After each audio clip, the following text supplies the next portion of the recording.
Être un bon gestionnaire, c'est un peu comme être un bon artisan, hein? Il faut les bons outils. C'est exactement de ça qu'on parle aujourd'hui en plongeant dans le livre Le sac à dos des gestionnaires.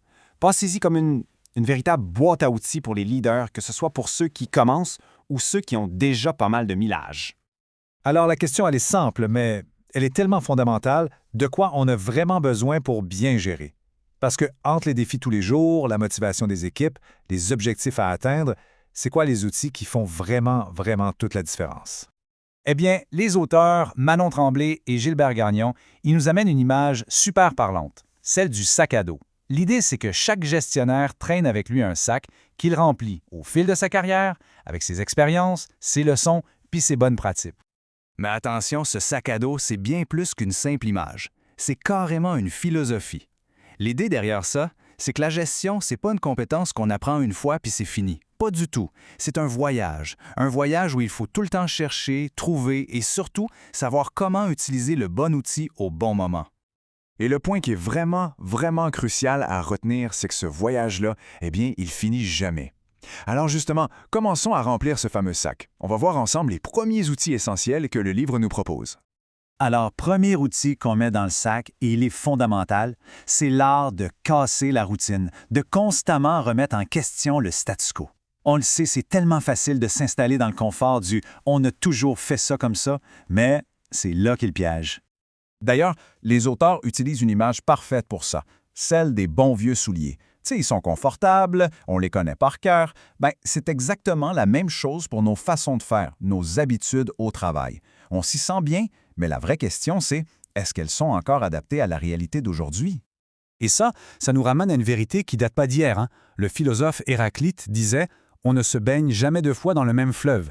C'est tellement vrai. Le monde des affaires, les équipes, la société, tout ça, ça bouge constamment. Ce qui marchait hier, c'est absolument pas une garantie pour demain. Bon, concrètement, comment on fait pour casser cette routine? Le guide donne des pistes assez simples en fait.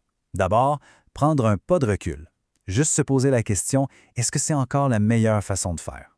Et surtout, impliquer l'équipe. Parce que, soyons honnêtes, c'est souvent les gens sur le terrain qui ont les meilleures idées pour améliorer les choses. OK. Deuxième outil qu'on ajoute au sac, et celui-là, il est souvent sous-estimé, je trouve, c'est de maîtriser sa propre énergie. Parce que oui, un gestionnaire, c'est une ressource, et cette ressource-là, elle est loin d'être infinie. Le livre, pour illustrer ça, utilise un vieux proverbe arabe sur les chameaux. L'histoire dit que chaque chameau a sa propre capacité de charge. Si on la dépasse, même juste d'une petite paille, il s'effondre. C'est une image tellement forte pour notre propre énergie. On a tous notre limite et c'est vital de la connaître et de la respecter si on ne veut pas s'effondrer nous aussi. Et regardez ce chiffre qui est à l'écran. 14 minutes. C'est le temps moyen que ça prend pour retrouver sa pleine concentration après une seule interruption. Pensez-y, le coût en énergie de chaque as-tu de seconde dans une journée, c'est énorme. Donc l'idée, c'est vraiment de gérer activement sa batterie personnelle. Ça veut dire quoi? Apprendre à connaître ses limites, planifier des moments dans son horaire pour recharger, puis oser dire quand on est à plat. En plus, en montrant l'exemple, on aide à bâtir une culture où prendre soin de soi, c'est pas un luxe, mais bien une nécessité. On arrive maintenant au troisième outil. Ça, c'est un grand classique, mais souvent mal compris, l'art de déléguer. Ou, comme le livre le dit si bien, l'art de faire faire. Et l'objectif, ce n'est pas de se débarrasser de tâches, mais bien de faire grandir son équipe. Parce que le rôle du gestionnaire, ce n'est pas d'être l'expert qui a réponse à tout. En fait, c'est même un piège de penser ça ou de vouloir tout faire soi-même. Le vrai leadership, c'est de guider l'équipe pour que ce soit elle qui trouve ses propres solutions. Et ça m'amène à une des phrases les plus puissantes qu'un gestionnaire peut dire. « Je ne sais pas, mais on va trouver la réponse ensemble. » Admettre qu'on ne sait pas tout, ce n'est pas une faiblesse. Au contraire, c'est ce qui ouvre la porte à la collaboration. C'est là que le jeu se transforme en nous et c'est là qu'une équipe commence vraiment à décoller. Il y a une autre métaphore dans le livre que je trouve excellente. Déléguer, c'est comme apprendre à quelqu'un à nager. À un moment donné, il faut accepter de le laisser lâcher le bord de la piscine pour qu'il puisse développer sa propre force, son autonomie. Bien sûr, ça demande la confiance. Et ça demande aussi d'accepter qu'il va peut-être y avoir des petites erreurs en chemin. Évidemment, ces trois outils-là, c'est juste un début, hein? C'est les premiers items qu'on met dans le sac. Mais ils nous rappellent l'essentiel. Remplir son sac à dos, c'est un processus qui ne s'arrête jamais. La gestion, c'est une pratique de tous les jours.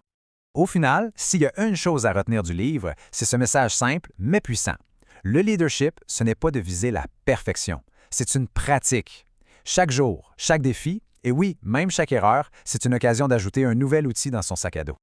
Ce qui nous laisse avec la question finale, une question pour la route.